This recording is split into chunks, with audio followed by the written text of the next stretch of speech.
Tiene la palabra Alejandro. Buenas tardes, muchas gracias. Unas pinceladas fuera del marco, que empiezan con dos pequeñas historias muy breves. La primera es esta.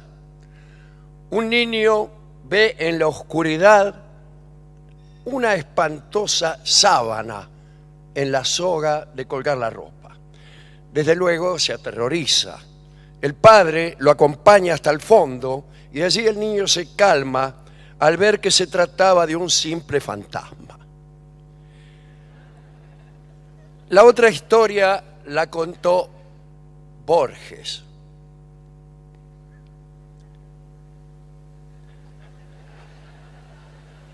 Varios gauchos analfabetos conversan en la pulpería sobre temas de escritura y de fonética.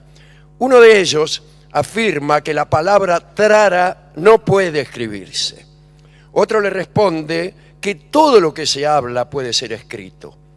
El primero lo desafía y le dice que si escribe trara, él pagará la copa para todos. El paisano acepta el reto y con el cuchillo traza un garabato en el piso. Se acerca entonces un viejo sabio, también analfabeto, que mira al suelo y sentencia: clarito, trara. Esta breve monografía es en verdad una pregunta o una serie de preguntas. Para eso he venido, para saber si todo puede decirse, si el lenguaje puede ser más real que las cosas, y también para preguntar si finalmente estamos solos, sin poder comunicarnos con nadie. Si no pueden contestármelo aquí, no sé dónde me lo van a contestar. En los foros más ingenuos se opina que las cosas son sin necesidad de nuestro señalamiento. El mundo real está allí, estaba antes de la presencia humana y seguirá estando cuando una catástrofe cualquiera venga a destruirnos. El lenguaje es apenas una sombra del mundo, un simple instrumento que la humanidad ha elaborado para expresar lo que pasa en su interior.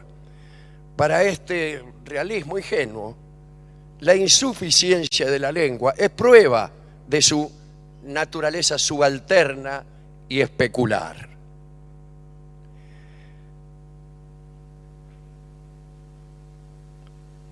Yo creo que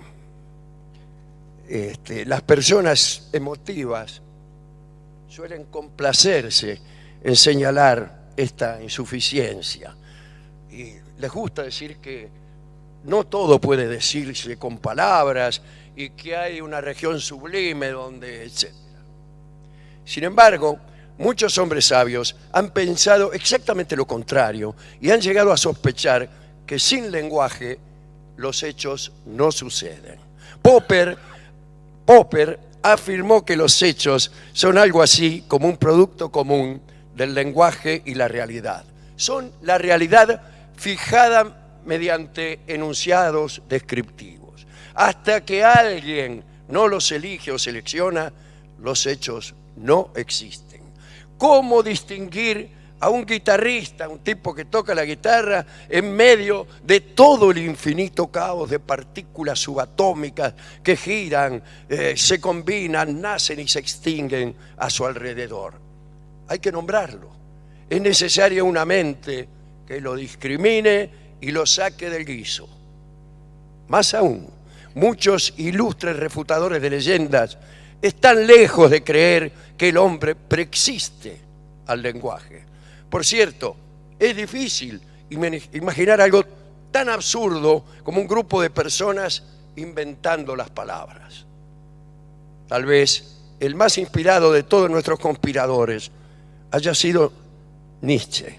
Para él la realidad se percibe desde distintas perspectivas. Estas perspectivas multiplican la verdad y crean un nuevo infinito hecho de infinitas interpretaciones. Además, Nietzsche agrega al conocimiento y a la percepción un elemento de ficción y de creación. Es decir, las cosas que uno se inventa.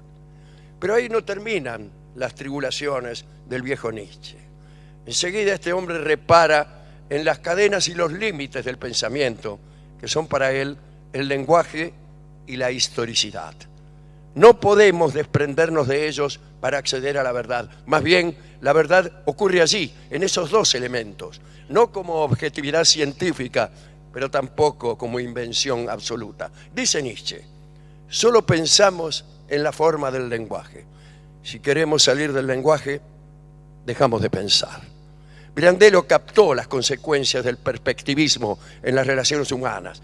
Él creía que nadie conocía a nadie, que todos éramos perfectos extraños, aún para nuestros seres más próximos. En un universo interpretativo, la percepción de los cambios ajenos y propios también está sujeta a la perspectiva.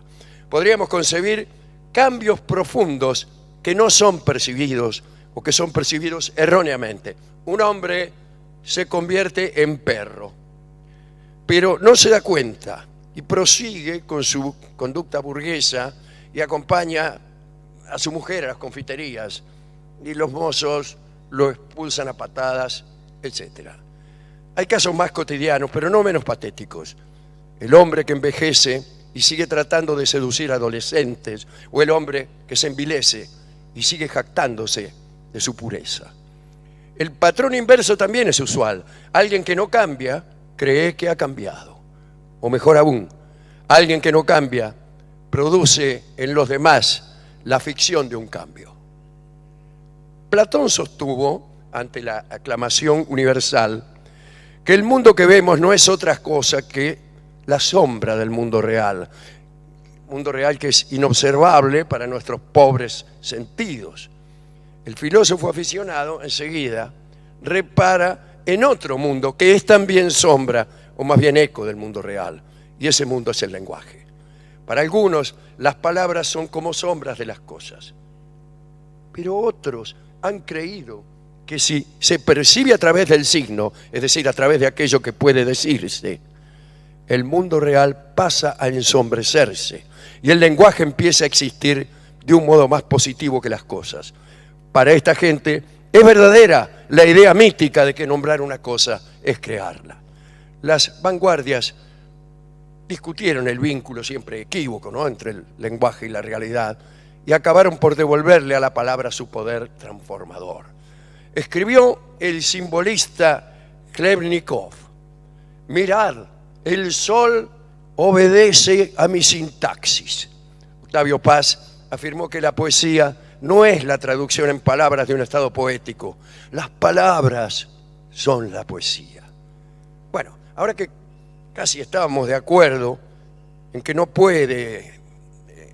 que no puede decirse no existe, objetores de la última fila señalan unos fenómenos de los cuales la semiótica no puede dar cuenta. Por ejemplo, el caso del teatro, donde esa comunión que dicen que hay entre el actor y el espectador no figura en el texto. Bueno, estas hojas que tengo acá en la mano no contienen el terror que se ha apoderado de mí en este mismo momento.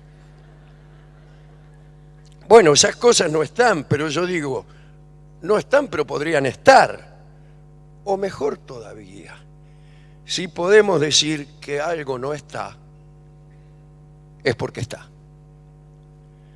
Hablemos de objetos inexistentes, muy brevemente. ¿Qué pasa, señores, con las alucinaciones? Es clásica, la terquedad del alucinado, que se niega, ¿no?, a reconocer su carácter de tal. A decir verdad, elegir entre una y varias captaciones de la realidad no es tan sencillo como parece. Tal vez toda la gnoseología, la teoría del conocimiento, no sea sino una polémica entre víctimas de alucinaciones diferentes. Ahí están los mitos griegos. Hay una linda historia. Ixión era un traidor tesalio que había asesinado a su suegro. Zeus se apiadó de él cuando todos en Grecia se negaban a purificarlo. Y lo ayudó y hasta le permitió probar la ambrosía, esa especie de queso que te hacía inmortal. Pero Ixión fue ingrato. Se enamoró de Hera, la mujer de Zeus, y una noche la quiso atropellar en un yuyal. Hubo una breve persecución y Zeus creó una nube que tenía la misma apariencia de la diosa. Ixión se unió a este fantasma, mientras Hera, a las risas, se refugiaba en las casas. Sin embargo, aquella cópula espectral tuvo frutos contantes y sonantes. La estirpe de los centauros nació de aquella nube, y por esta falta, por este pecado, Ixión fue condenado a girar eternamente atado a una rueda de fuego. La historia abre las puertas al siguiente argumento. Cuando una ilusión produce los mismos efectos que un objeto real, entonces es real. Para Ixión, aquella nube fue Hera, tanto por su goce como por sus hijos y su castigo. Una leyenda más rigurosa hubiera hecho ilusorias también las consecuencias, pero ese rigor tal vez la hubiera privado de su más alto sentido poético.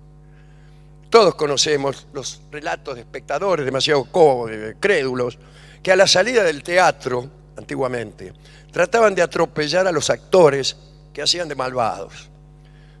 Esa peligrosa inocencia sigue existiendo en escala cósmica y todavía hoy se cometen crímenes para vengar ofensas imaginarias en nombre de entidades imaginarias.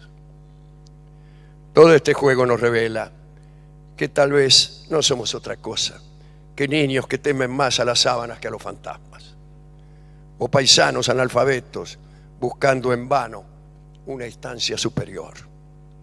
Y también algo peor, que es quizá el único asunto de este Congreso. Estamos solos, somos islas, y la lengua, que era la única esperanza de abandonar siquiera por un momento nuestra condición insular, también parece abandonarnos. Nuestra situación en el mundo es desesperada. Vivimos angustiados por nuestra finitud, queremos comunicar nuestra angustia y las palabras que decimos no son oídas por nadie o son entendidas al revés. Buscamos consuelo y enseguida viene uno que nos avisa que las entidades que venían a confortarnos son solo inventos de nuestro deseo. Y buscamos entonces explicaciones y todo nuestro sistema de observación, experimentación, anticipación mental, bueno, no sirve para establecer ni una sola certeza. Todo conocimiento es interpretativo y también lo son la comunicación y el lenguaje. Todos jugamos distintos juegos y no hay reglas generales sino particulares. Pero además nos ha sido de parada, dijo alguien, la sucesión. Nuestro destino es cambiar, transformarnos segundo a segundo, sustituirnos a nosotros mismos. De esta suerte, no solo no podemos obtener conocimientos indudables y comunicarnos con certeza, sino que ni siquiera podemos detenernos en el examen de nuestro propio ser sin que ese ser se nos escape de las manos en busca de otras formas y aún de otras entidades. No solo no sabemos quiénes somos, aunque lo supiéramos, ese conocimiento se tornaría inadecuado al instante siguiente. La soledad es inevitable y perpetua. Sin embargo, en la niebla oscura que envuelve el collar de solitarios seres que somos, los confusos murmullos de nuestros múltiples lenguajes y las ilusorias exactitudes que inventamos, bueno, ahí cada tanto hay un relámpago que nos revela en el ínfimo escalón de la fugacidad quiénes somos de verdad. Debemos estar atentos a esos relámpagos, que acaso son el amor o el arte. Sabemos que su duración es mínima, que solo se producen unas pocas veces en la vida, y sabemos además que es posible que su luz también sea interpretativa, perspectivista y ficcional. Sabemos todo eso, pero día tras día, minuto a minuto, vivimos esperando un relámpago.